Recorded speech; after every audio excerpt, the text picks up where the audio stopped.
Greetings, YouTube. Someone recently left a comment on one of my videos concerning the nature of players exploiting magic to make a buck. Essentially finding a loophole, and the loophole can be exploited through the clever use of some kind of magical ability. And the example they gave was being able to convert raw materials, and any particular doesn't really matter. Because of magic, you can often convert one thing into another without really concern about if they are related all that well, into paper. Because paper is a valuable commodity. Now, you and I, we don't think of paper as a valuable commodity. Those are all books behind me. Yes, behind the chaos, there are books. Those are all just paper. We go out and buy reams of paper, and we don't think anything of it. But at one time, good quality paper was incredibly valuable. All right.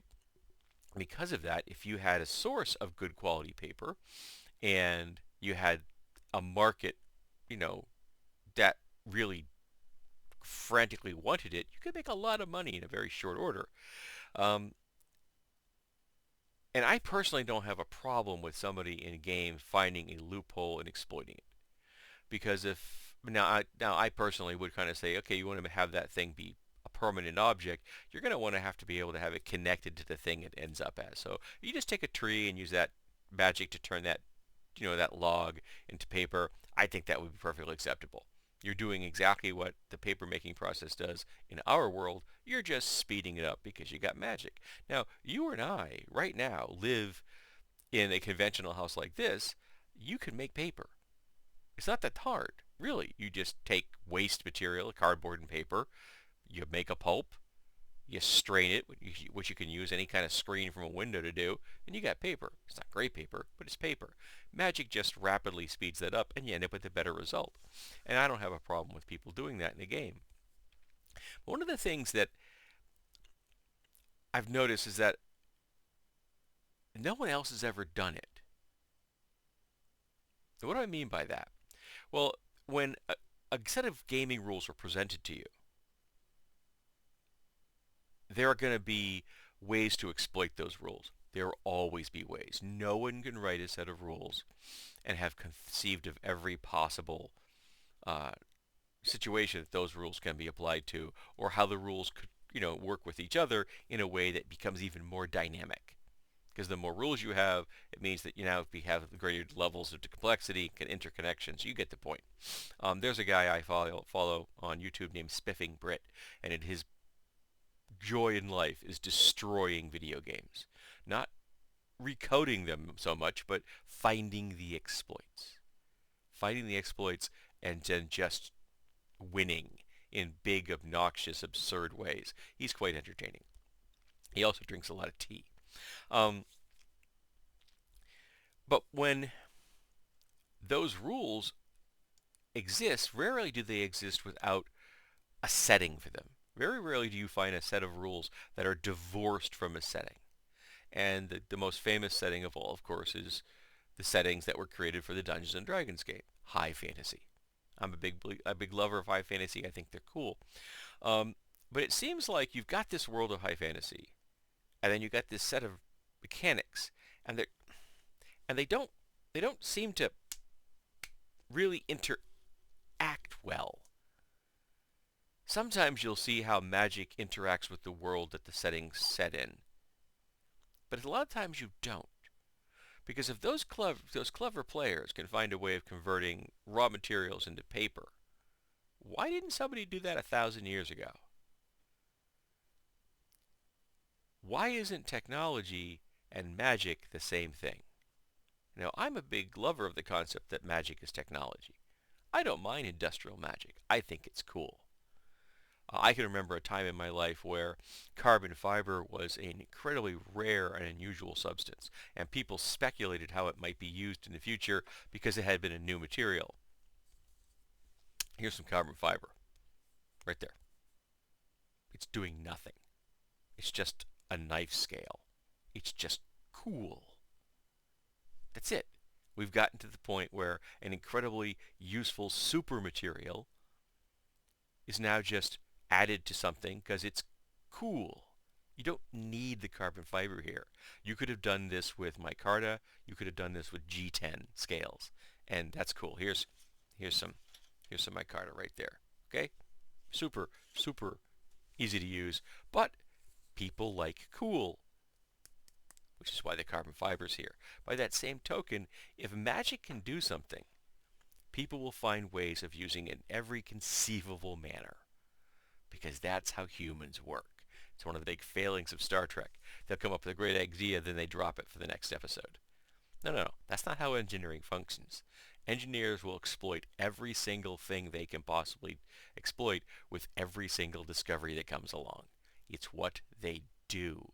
It isn't just what they get paid to do. No. It is a way of thinking about the world. I make post-apocalyptic weapons and armor. So every time I see something, I'm filtering it through my head as, can I use this thing to make that cool thing? And all my stuff is useless. I mean, yeah, it's dangerous, but I just make it because it's fun. I don't have a reason for it. I do it because I can, and I enjoy the process. Well, engineers think like that all the time. I do not claim to be an engineer. I just like to cobble things together in my shop. Um, but that's how engineers think. And in a world of magic, that's what mages are. They're engineers. So why aren't all these clever things that players think of in games? And we talk about all these clever exploits on message boards and on videos and articles and things about, and you talk about, how you take this class and you add these features and you get this really cool thing at the end that maybe no one had thought of when they wrote the rules. We love that kind of stuff, right? Well, if we find it cool, the people living in that world would find it cool too. And they would have thought of all these things already. So I can't think of a setting, I've never seen one, where all of the conceivable exploits are actually in the setting itself. They're not just in the mechanics that float on the surface of the setting. No. That they are actually part of our society to the degree that you got carbon fiber knife scales that do nothing, but there they are. All right? And I want to know, is anyone else out there seen a setting that has the wonder of high fantasy intermeshed into it to the point where all of the exploits, or at least the vast majority of them, have already been discovered and have already been added to the setting? Because I think that would be pretty cool. That level of immersion would be awesome. So I guess in some ways, are there any settings that do the same thing that they did in the film Fifth Element, where everything was just so deep, the world building was so deep, and it was very much show, not tell. Mad Max Fury Road, show, not tell. And I want to know, is there a setting, a game out there, that has the rules actually in the world being used the way they are being used by players, but by the citizens and the residents of that setting itself? Because I can't think of one that really does the things to the degree that I'm conceiving of.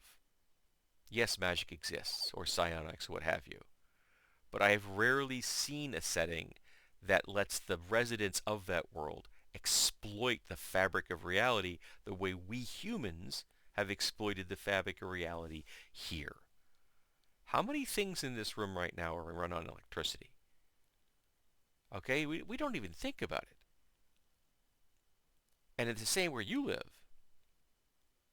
But when people talk about integrating magic into a world to that degree, they seem to think it's very artificial. And I don't.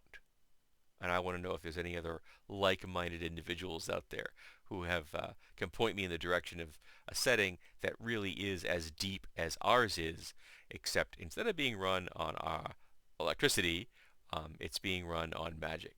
I think that would be really spiffy. So, anyone out there know a setting like that?